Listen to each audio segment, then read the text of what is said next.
vamos a ver los apellidos en la cátedra. Una curva C obtenida con enfriamiento isotérmico, cuando la obtienen con enfriamiento continuo, van a ver que esta curva se va a desplazar hacia menores temperaturas, estoy exagerando, ¿no? Hacia menores temperaturas y hacia mayores tiempos.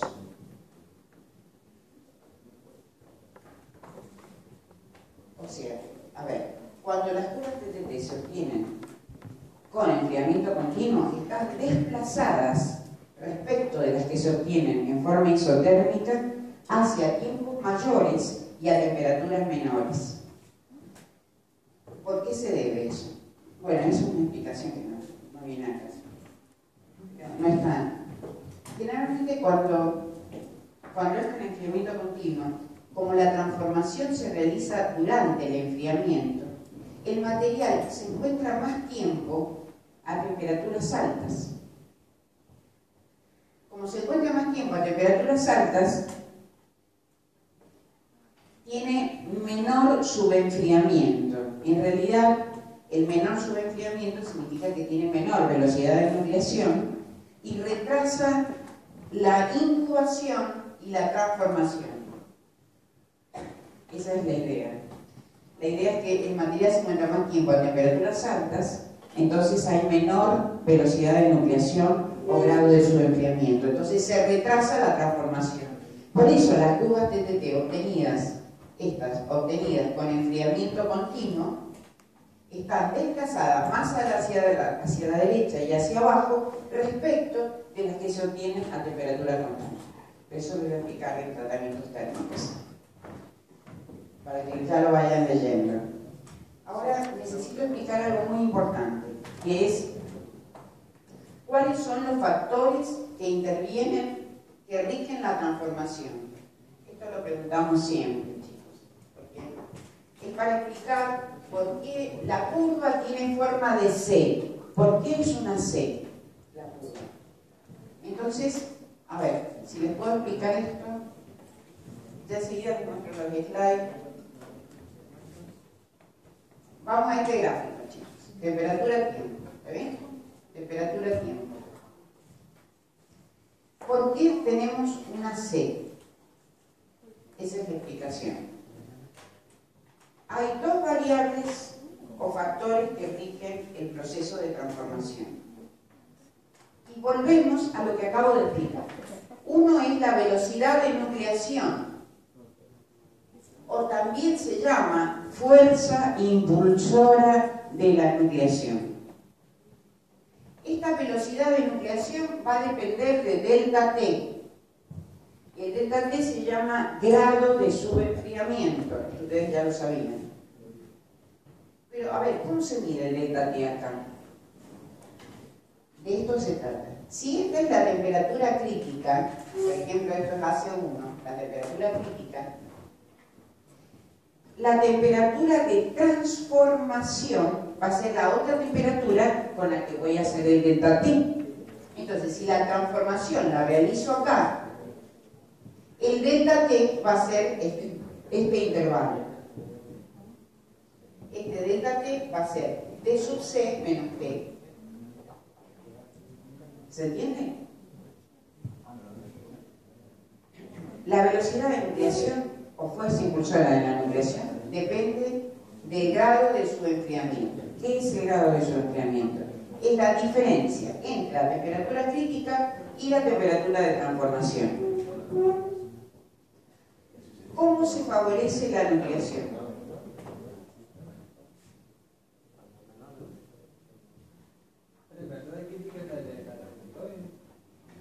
Claro, la del escritorio. Todas las transformaciones se van a producir por debajo de la temperatura crítica, ¿no es cierto? Bueno, lo que quiero decir es lo siguiente, en general, hablando en general, si la temperatura de transformación es más baja, ¿el delta T cómo es? Si la temperatura de transformación es más baja, si el T es más bajo. El delta T va a ser mayor delta T.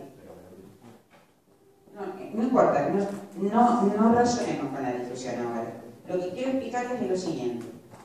Es que si aumenta el grado de su enfriamiento, en realidad aumenta velocidad de nucleación.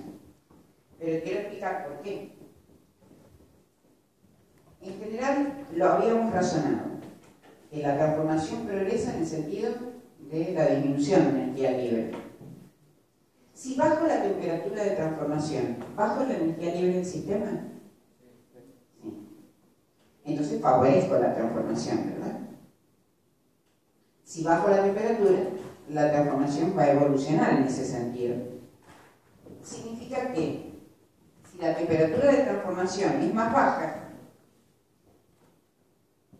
va a evolucionar el sistema en el sentido de la disminución de energía libre. El delta T, ¿cómo va a ser? Cada vez mayor. Y si es cada vez mayor, significa que la velocidad de nucleación va a ser mayor. Voy a necesitar menor tiempo de incubación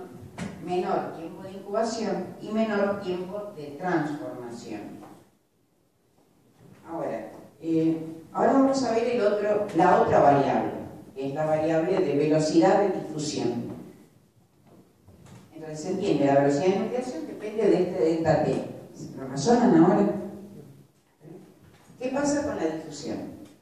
La difusión se ve favorecida por el aumento de temperatura, a diferencia de la nucleación. A mayor temperatura, más movimiento de átomos, desde la autenita hacia la perlita y cementita. ¿Está bien? Tengo que guardar un equilibrio entre ambas para que se produzca la transformación. No puede haber solamente velocidad de nucleación o fuerza impulsora sin difusión. Entonces ahora me voy a la curva. De nuevo voy a la curva.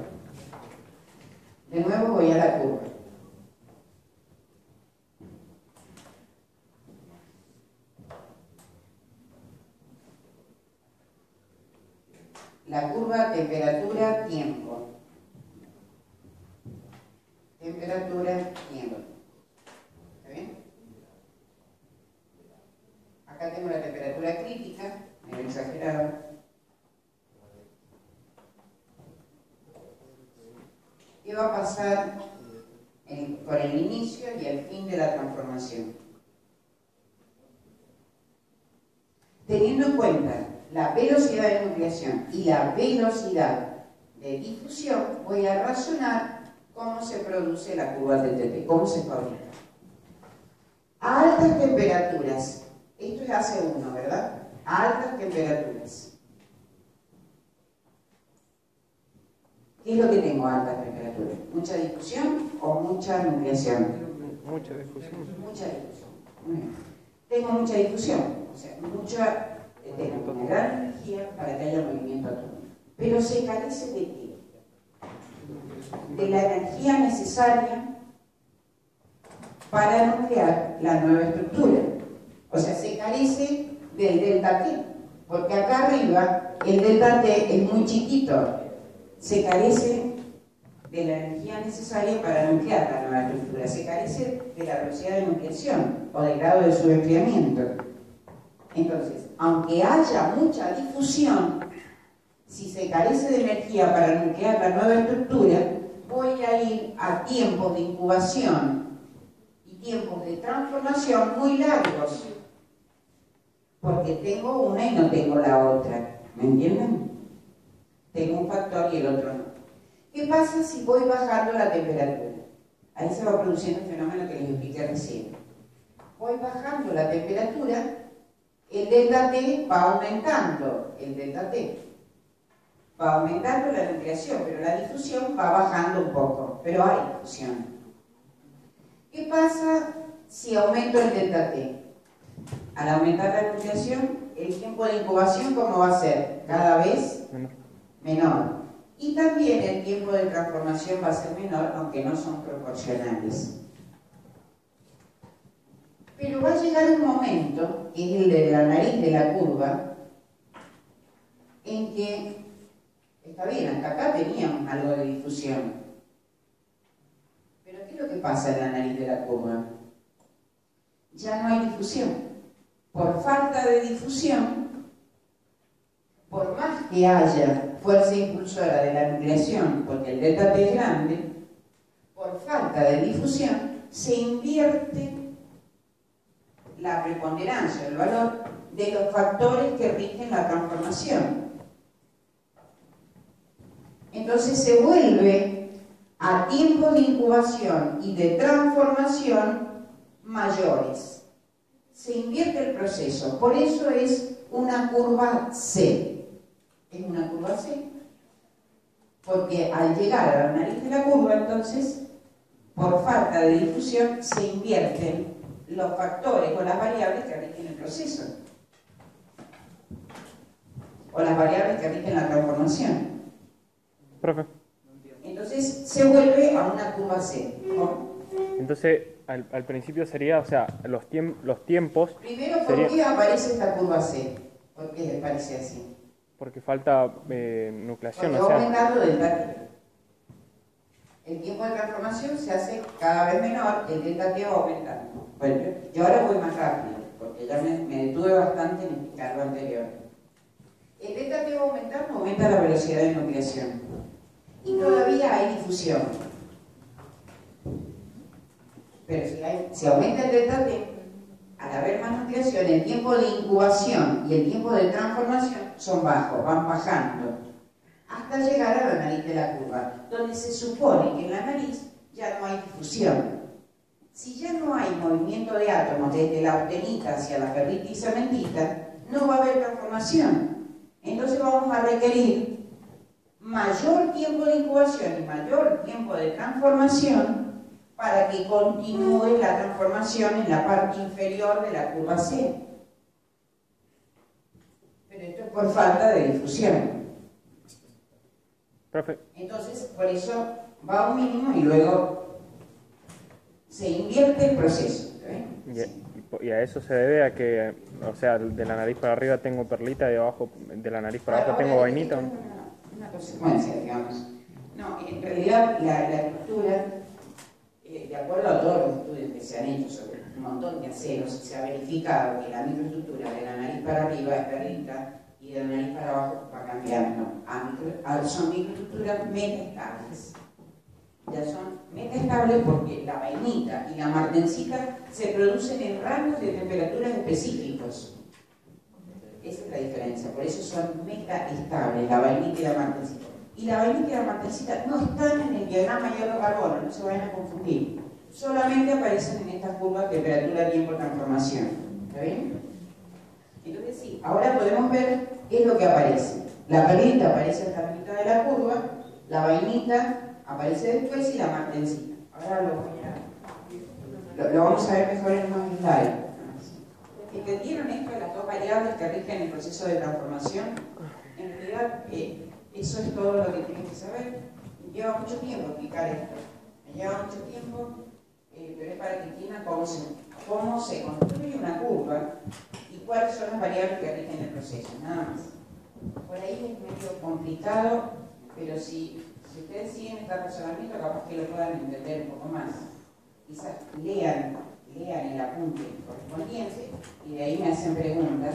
Una vez que han leído, surgen dudas. Bueno, una vez con esto les puede... ¿Han entendido algo de esto? ¿Entendieron? Bueno, ya la ingeniera tiene que empezar, porque si no se pone nerviosa y además el viernes. No, el viernes, ¿qué vamos a hacer? Bueno, esto ya lo mostré. La curva de fracción de volumen en función del tiempo, y esta es la curva C. Es lo que hice allá, es el tiempo de incubación y el tiempo de transformación. Y bueno, y en general hay una parte del apunte que dice que hay dos narices. Están la nariz perlítica y la nariz vainítica, que se fusionan entre sí y forman una C. Bueno, no, olvídense de la fusión, simplemente lo importante, bueno, la transformación, bueno, estas son ya las microestructuras.